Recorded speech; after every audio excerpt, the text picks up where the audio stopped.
இருந்து தனிந்தது காடு. இப்போ ஹாப்பி பர்த்டே பாடு. Happy birthday to you. படி படி நூலை படி, சங்கத்தமிழ் நூலை படி, முறைப்படி நூலை படி, காலையிற் படி, கடும்பகல் படி, மாலை இரவு பொருள்படும்படி நூலை படி, கற்பவை கற்கும்படி வள்ளுவர் சொன்னபடி கற்கத்தான் வேண்டும் அப்படி கல்லாதவர் வாழ்வது எப்படி நூலை படி என்கிறார் பாரதிதாசன். அது சொன்னவர் பாரதிதாசன், அது செய்பவர் நம் சைமன் அண்ணன். குமிழ் முனை, குமிழ் வார்த்தையில ஒரு சிறப்பு நகரம் குமிழ் முனை.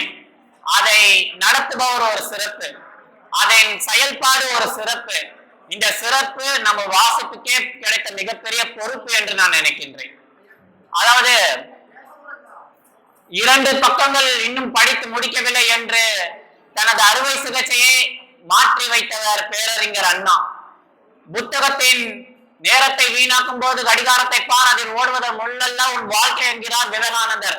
அந்த நேரம் என்றால் என்ன என்கின்ற புத்தகத்தோடு தனது நேரத்தை செலவிட்டுக் கொண்டிருக்கிறது இந்த குமிழ்முனை பதிப்பகம் என்றால் அது சொன்னால் மிகையாகாது.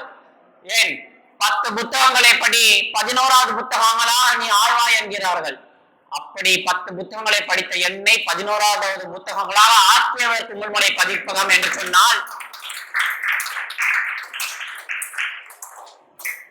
நான் ஒரு கவிதை எழுதியிருந்தேன். நானும் ஒரு அடிமைதான், மனிதர்களுக்கு அல்ல, மனிதர்களை மனிதர்களாக்கும் புத்தகங்களுக்கு என்று கவிதை எழுதியிருந்தேன். மனிதர்களை மனிதர்களாக்கும் புத்தகங்களுக்கு.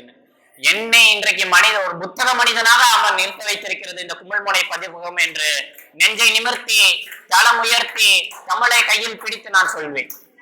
அந்த எழுதுகோள் குமிழ்முனையின் பொருள் என்ன தெரியுமா? எழுதுகோளின் முனை. அந்த எழுதுகோள் முனை, அந்த எழுதுகோள் இருக்கிற அந்த முனை, அதுதான் குமிழ்முனையோட பொருள். அந்த எழுதுகோளின் முனை எவ்வளவு ஆழமானது என்று இன்றைக்கு இத்தனை படைப்பாளர்கள் இத்தனை சாதனையாளர்கள் அமர்ந்திருக்கிறீர்கள் அல்லவா? அதற்கே சான்று, நீங்களே சான்றாவீர்கள் அந்த ஆழமான அன்பிற்கு. அண்ணன் எப்போதுமே பேசும்போது நிறைய வார்த்தை சொல்கிறார்கள். அன்பு அன்பு அன்பு என்கிறார்கள். அன்பு ஒன்றுதான் அனாதை என்கிறார்கள். அனாதாயை தவிப்பது அன்பல்ல, அது அனாதாயை விட்டு விடுகிறது தான் நாம விட்டு விட்டோம். ஆனால் அந்த அன்பை கையில் சுமந்து கொண்டு இந்த குமிழ்முனை பதிப்பகத்தை தமிழ்நாடு அல்ல இன்னும் உலகம் முழுவதும் கொண்டு போய் சேர்ப்பார்கள் என்பதில் எந்தவித மாற்று கருத்தும் இல்லை. மீண்டும் ஒரு முறை சொல்கின்றேன், கண்டிப்பாலும் சேர்ந்து விடும். காரணம் என்ன தெரியுமா? நான் இன்னைக்கு பேசுகிறதுக்கு சைமன் அண்ணா கைத்தட்டி இருந்தா பரவாயில்ல, சரின்னு சொல்லலாம். இல்ல ஒரு அம்மா கைத்தட்டி இருந்தா பரவாயில்ல, இல்ல அக்கா கைத்தட்டி இருந்தா பரவாயில்ல. ஒரு சின்ன குழந்தை கைத்தட்டினா பாருங்க, அடுத்த உலகம் முழுவதும் போய் சேர்ந்துருங்க. கண்டிப்பாக சேர்ந்திருந்த குமிழ்முனை சாதாரண விஷயம் அல்ல. வண்டியில புத்தகங்களை சுமந்து கொண்டு சாதாரண விஷயம் அல்ல. இங்க புத்தகம் கடை வைக்கிறவங்களுக்கே தெரிய மாட்டேங்குது, சேல்ஸ் ஆக மாட்டேங்குதுன்னு சொல்லி புலம்புறவங்க உண்டு.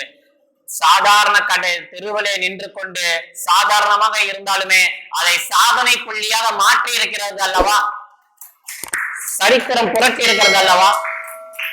நான் ஒரு பட்டிமன்றத்துக்கு சென்றிருந்த போது குமிழ்முனையை பத்தி பேசிட்டு இருக்கும்போது அவ கடைசி என்ன தலைப்புனா வந்துட்டு சாதனை என்று நிகழ்ந்து கொண்டிருக்கிறதா இல்லையா என்றது ஒரு பட்டிமன்ற தலைப்பு அந்த மாதிரி வச்சிருந்தாங்க. நான் சாதனையா என்று பேசிக் கொண்டிருந்தேன் அணியிலே. அப்படி சாதனையா என்று பேசிக் கொண்டிருக்கும் போது இந்த அண்ணனோட கதை சொன்னேன். அந்த கதையை கேட்டுட்டு வந்து 2 கல்லூரி மாணவிகள் என்னிடம் பேசினார்கள். அண்ணா நானும் புத்தகம் போடணும்னா அந்த அண்ணோட கான்டாக்ட் நம்பர் தாங்கன்னா சொல்றாங்க. பாத்தீங்களா, ஏதோ ஒரு மாணவி ஒரு பெண் வந்து கேட்கின்றார்கள் நான் புத்தகம் போட வேண்டும் என்று. அதை விட சிறப்பு என்ன தெரியுமா? இந்த குமிழ்முனையின் முதல் புத்தகமே ஒரு பெண் எழுதிய புத்தகம் தான்.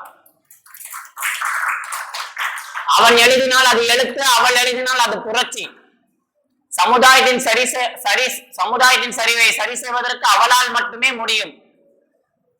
ஆண் வரிகளோடு மட்டும்தான் எழுதுவான், ஆனால் பெண் வழிகளோடு எழுதுவாள். அந்த வழியை முதல் புத்தகமே ஒரு பெண் இந்த பதிப்பகத்தில் வெளியிட்டிருக்கிறார்கள் என்றால் இதுதான் இந்த குமிழ்முனையின் சிறப்பு என்று சொல்கின்றேன். ஆகவே குமிழ்முனை என்றும் தலை நிமிர்ந்து தலை உயர்ந்து நிற்கும்.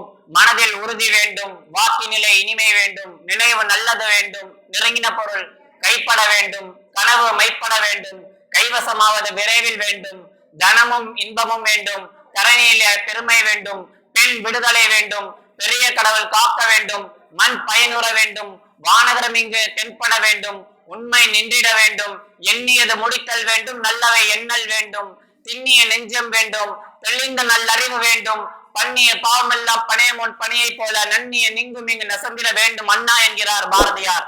நீங்கள் மனதில் உறுதியோடு இருங்கள். கண்டிப்பாக இந்த சரித்திரம் உங்கள் குமிழ்மனை பற்றி பேசும் பேசும் பேசும் என்று சொல்லி வாய்ப்புக்கு நன்றி பாராட்டி விடைபெறுகின்றேன். நன்றி, வணக்கம். உங்களுக்காக வெயிட் பண்ணிட்டு இருக்கேன்.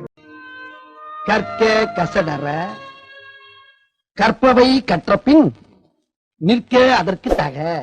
இத நான் சொல்லல, யார் சொன்னாலும் உங்களுக்கே தெரியும். உங்களுக்கு தெரியுமா? முதல்ல சொல்லுங்க. யார் அவன்? யார் அவன்? ராஸ்கல்.